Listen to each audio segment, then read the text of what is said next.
वक्त का किस्सा है। एक गांव में बिट्टू नाम का लड़का रहता था। उसने काफी सारी मुर्गियां पाली हुई थी। उसकी मुर्गियां अंडे देती थी और वो उन अंडों को दुकान पर ले आता था और गांव के लोग उससे अंडे खरीदते थे। बिट्टू अपनी मुर्गियों को अच्छी खुराक खिलाता था। एक दिन बिट्टू दुकान पर होता है तो एक ग्राहक आता है। बिट्टू भाई, आज अंडे का क्या रेट है? भाई सिर्फ और सिर्फ 10 रुपए का अंडा बेच रहा हूँ। वाह बिट्टू भाई, इतनी महंगाई में सिर्फ 10 रुपए का अंडा बेच रहे हो। ये तो आप हम गरीब लोगों के साथ बहुत नेकी कर रहे हो, इतना सस्ता अंडा बेचकर। भाई अल्लाह का शुक्र है, वो इन पैसों में बरकत डाल देता है कि हमारे घर का गुजारा बहुत अच्छा हो जाता है। अच्छा भाई, आपको कितने अंडे चाहिए? बिट्टू भाई, इतने कम रेट पर तो मैं आपसे 1 दर्जन अंडे लूँगा। ठीक है भाई, अभी देता हूँ आपको 1 दर्जन अंडे। फिर वो ग्राहक अंडे लेकर वहाँ से चला जाता है। उसी गांव में मीठे नाम का एक लड़का अपनी बीवी के साथ रहता था। मीठा दोस्तों के साथ आवारागर्दी करता रहता था।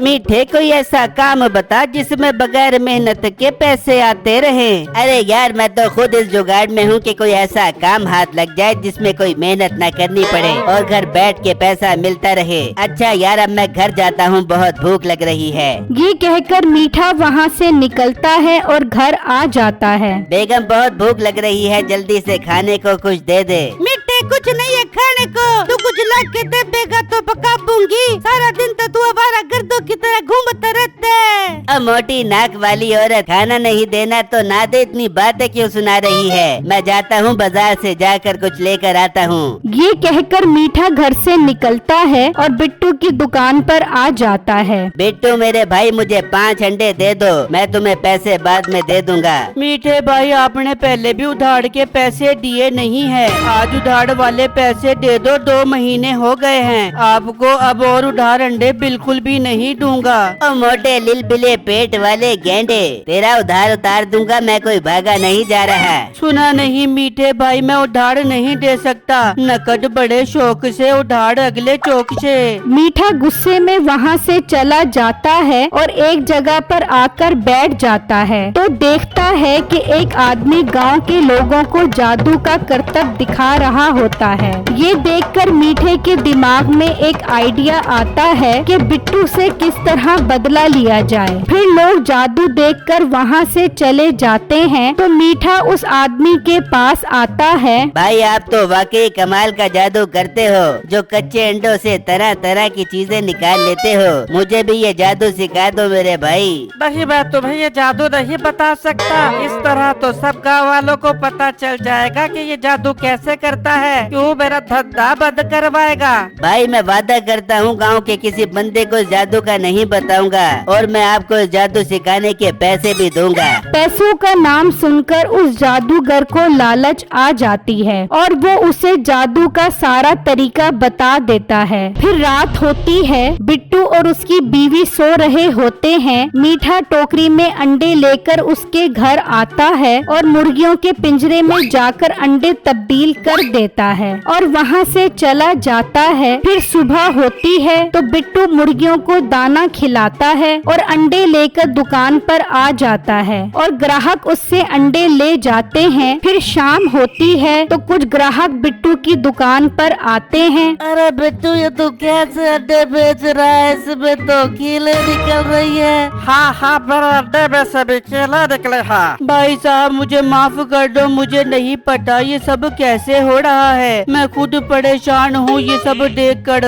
तभी मीठा वहाँ आता है। बिट्टू, मुझे लगता है जरूर तुम्हारी मुर्गियों पर किसी ने काला जादू कर दिया है, तुम्हें जादू की काट करवानी चाहिए। पर मीठे भाई, मैं नहीं जानता मैं किससे जादू की काट करवाऊँ। खुदारा, आप मेरी मदद करो। अरे बिट्टू मेरे भाई, तू फिक्र क्यों करता है, मैं जरूर तेरी मदद करूंगा। मैं एक आदमी को जानता हूँ, वो तेरा मसला हल कर सकता है, पर तुझे उसे 5000 रुपए देने पड़ेंगे। मीठे भाई, मैं 5000 रुपए दे दूंगा, बस मेरी मुर्गियाँ ठीक हो जाएं। ठीक है बिट्टू, कल मैं उस आदमी को तुम्हारे पास भेज दूंगा। ये कहकर मीठा वहाँ से चला जाता है। फिर अगला दिन होता है तो मीठा दाढ़ी मूछ लगाकर बिट्टू के पास आता है। हाँ बेटा, तुम्हारी जो भी परेशानी है तुम फिक्र मत करो, अब तुम्हारा सारा मसला हल हो जाएगा, मुझे सब बातें बताओ। फिर बिट्टू उसे सारी बातें बताता है। ओहो, ये तो तुम्हारी मुर्गियों पर सब किस्म का बंगाली जादू हो गया है, पर तुम फिक्र मत करो,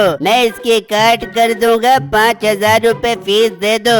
बिट्टू उसे 5,000 देता है। बाबा जी, अब मेरी मुर्गियाँ ठीक तो हो जाएंगी ना? तुम फिक्र ही मत करो, तुम आराम से घर जाकर सो जाना, जब सुबह उठकर देखोगे तो तुम्हारी सारी मुर्गियाँ ठीक हो जाएंगी। बाबा जी, आपका बहुत बहुत शुक्रिया। फिर अगला दिन होता है तो बिट्टू मुर्गियों के पास आता है और एक अंडा उठाकर जमीन पर फेंकता है तो अंडे में कोई कील नहीं होती। बिट्टू ये देखकर बहुत खुश हो जाता है। बिट्टू की दुकानदारी फिर से अच्छी हो जाती है। इस तरह कुछ दिन गुजर जाते हैं, लेकिन लोग फिर बिट्टू के पास शिकायत लेकर आते हैं कि अंडों से फिर कील निकल रहे हैं। बिट्टू परेशान मीठे के पास जाता है। मीठे भाई, फिर से अंडों से कीले निकल रही हैं। लगता है फिर दोबारा मेरी मुर्गियों पर जादू हो गया है। बिट्टू, लगता है जादू की दोबारा काट करवानी पड़ेगी। तो मीठे भाई, आप उन बाबा जी को कहो कि वो जादू की काट कर दें। बिट्टू, मैं बाबा जी को बोलता हूँ, वो तुम्हारे पास आ जाएंगे। ठीक है मीठे भाई, बाबा जी को मेरे घर भेज देना।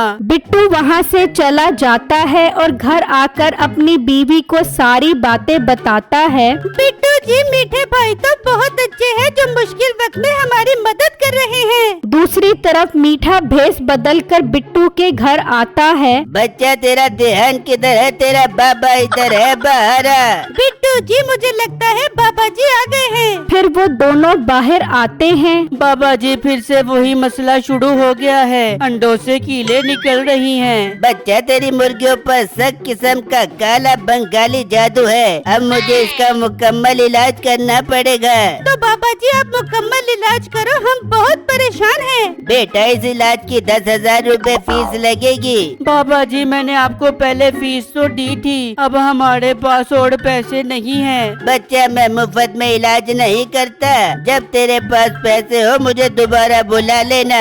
ये कहकर वो वहाँ से चला जाता है। मुझे आज रात को फिर अंडे तब्दील करने पड़ेंगे, तभी ये जाकर पैसों का इंतजाम करेगा। बिट्टू, अब हम क्या करें? कहीं इस जादू की वजह से हमारी मुर्गियाँ मर ही न जाए। बेगम, अल्लाह मालिक है, हमें अल्लाह पर भरोसा रखना चाहिए, वो हमें इस मुश्किल से निकाल लेगा। फिर रात हो जाती है। मीठा अंडों की टोकरी लेकर बिट्टू के घर आता है और अंडे तब्दील करने पिंजरे में जाता है तो मुर्गियाँ बहुत शोर मचाती हैं, जिसकी वजह से बिट्टू और उसकी बीवी की आंख खुल जाती है और वो जल्दी से बाहर आते हैं तो देखते हैं कि मीठा पिंजरे में होता है। बिट्टू गुस्से में पिंजरे को ताला लगा देता है। बिट्टू, मेरे भाई, मुझे पिंजरे से बाहर निकाल, मेरा दम घुट रहा है। मीठे भाई, तुझे इसकी सजा लाजमी मिलेगी। बेगम, आप यहाँ रुको, मैं गांव वालों को लेकर आता हूँ। फिर बिट्टू जाता है और गांव वालों को ले आता है। देखो देखो भाइयों, ये मीठा मेरी मुर्गियों के अंडे तब्दील करके कीले डालता था।